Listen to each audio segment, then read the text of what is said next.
Welcome to Key Talks. Delhi assembly ఎన్నికలతో ఊపు మీదున్న బీజేపీ త్వరలో తెలుగు రాష్ట్రాలకి కొత్త అధ్యక్షుల్ని నియమించేందుకు సిద్ధమవుతోంది. రెండు రాష్ట్రాల్లోనూ అపూర్వమైన అవకాశాలు కళ్ల ముందు కనిపిస్తూ ఉన్నాయని, బీజేపీ తెలంగాణలో అధికారంలోకి రావడం ఖాయమైపోయిందని ఢిల్లీ నుంచి హైదరాబాద్ వరకు నేతలందరూ ప్రకటనలు చేస్తున్నారు. ఏంటి సాధ్యమేనా? ఢిల్లీలో గెలిచినట్టో, హర్యానాలో అనూహ్యంగా విజయం సాధించినట్టో, మహారాష్ట్రలో మళ్లీ వచ్చినట్టో తెలుగు రాష్ట్రాల్లో బీజేపీ ప్రభావం చూపించే అవకాశం ఉందా? డీటెయిల్ గా చూద్దాం. అంతకంటే ముందు సబ్స్క్రైబ్ చేయండి కీ టాక్స్.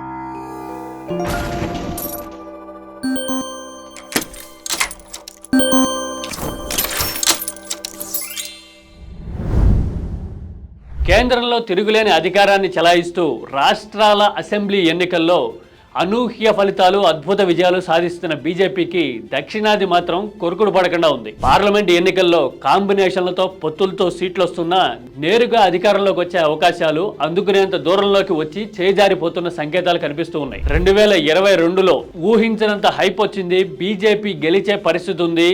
అనూహ్యమైన ఫలితాలు తెలంగాణ అసెంబ్లీ ఎన్నికల్లో చూడబోతున్నాము అనుకున్న స్థాయి నుంచి బీజేపీ నేలమట్టానికి పడిన పరిస్థితిని తెలుగు రాష్ట్రాలు చూశాయి. బండి సంజయ్ సారథ్యం మీద ఎవరికి ఎలాంటి అభిప్రాయమైనా ఉండొచ్చు, కానీ బీజేపీకి అమాంతం ఊపు తెచ్చిన సారథ్యం బండిది. కానీ కేసుల విషయంలో, కవిత అరెస్టు విషయంలో, బీఆర్ఎస్ నాయకత్వంతో వ్యవహరించే విషయంలో బీజేపీ అనుసరించిన ధోరణి కాంగ్రెస్ కి ఊహించని వరంలా మారింది. అద్భుతంగా కలిసి వచ్చింది. మళ్ళీ అలాంటి పరిస్థితి చూసిన తర్వాత ఇప్పుడు అటు ఏపీలో, ఇటు తెలంగాణలో కొత్త అధ్యక్షుల ఎంపిక మీద చర్చ జరుగుతూ ఉంది. అసలు బీజేపీ వ్యూహం ఏంటి? నిజానికి తెలుగు రాష్ట్రాల్లో ఇప్పటి వరకు బీజేపీకి ప్రత్యేకంగా వ్యూహమేమీ లేదు. పైకి ఎన్ని మాటలు చెప్పినా నమ్ముకున్న పార్టీల కళ్ళల్లో ఆనందాన్ని వెతుక్కోవడంతో సరిపోయింది బీజేపీకి. కేంద్రంలో మోడీ 10 ఏళ్లుగా అధికారంలో ఉన్న తెలుగు రాష్ట్రాల్లో ఒక పటిష్టమైన వ్యూహంతో కానీ, దీర్ఘకాలిక ప్రణాళికతో కానీ బీజేపీ ఇప్పటి వరకు వెళ్ళిన దాఖలా లేదు.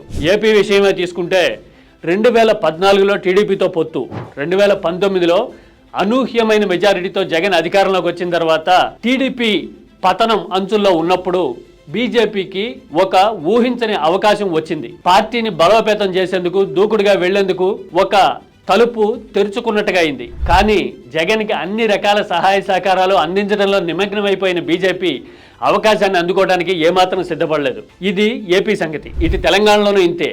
బండి దూకుడుగా వెళ్తూ కేసీఆర్ నాయకత్వంతో ఢీ కొడుతూ బీజేపీకి ఊపు తెచ్చారు. ఓ పక్కన బీఆర్ఎస్ అగ్రనాయకత్వం కేసులు, కుంభకోణాల్లో ఇరుక్కున్న సమయంలో, జనంలో వ్యతిరేకుతున్న సమయంలో, కవిత అరెస్టు విషయంలో మేనమేషాలు లెక్కించడం కావచ్చు, బీఆర్ఎస్ తో మెతక వైఖరిని అనుసరించిన విధానం కావచ్చు, ఇవన్నీ చూసిన తర్వాత బీజేపీ, బీఆర్ఎస్ రెండు కూడబలుకునే రాజకీయ వ్యూహాన్ని అమలు చేస్తున్నాయి అనే అభిప్రాయం బీజేపీ అవకాశాలని తీవ్రంగా దెబ్బకొట్టింది.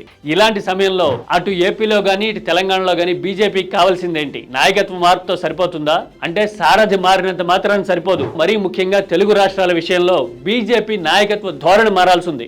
మీరు హర్యానాలోనో, మహారాష్ట్రలోనో, ఢిల్లీలోనో అంటే సిలబస్ కేంద్రంలో నిర్ణయించవచ్చు. కానీ దక్షిణాది రాష్ట్రాల విషయానికి వచ్చేసరికి సిలబస్ ఏంటనేది ప్రజలు నిర్ణయిస్తారు. ఇక్కడ ఎమోషన్స్ నిర్ణయిస్తాయి. స్థానిక అంశాల మీద మీకు ఎలాంటి అవగాహన ఉంది, మీరు ఎలాంటి వైఖరితో ఉన్నారు అనే ధోరణే ఇక్కడ ఫలితాలకి గీటురాయి. అందుకోసమే అసెంబ్లీ ఎన్నికల్లో తీవ్రంగా దెబ్బతిన్న బీఆర్ఎస్ ఇప్పుడు లేచి దులుపుకొని పరిగెట్టే పరిస్థితిలో ఉంది.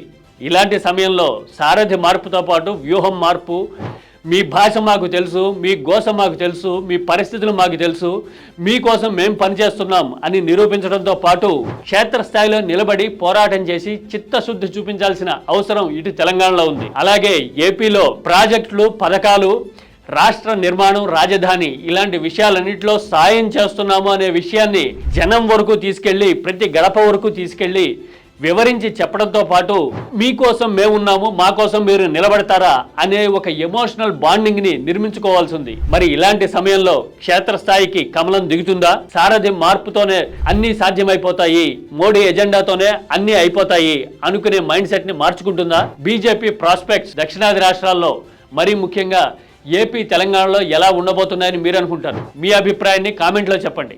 Don't miss key talks.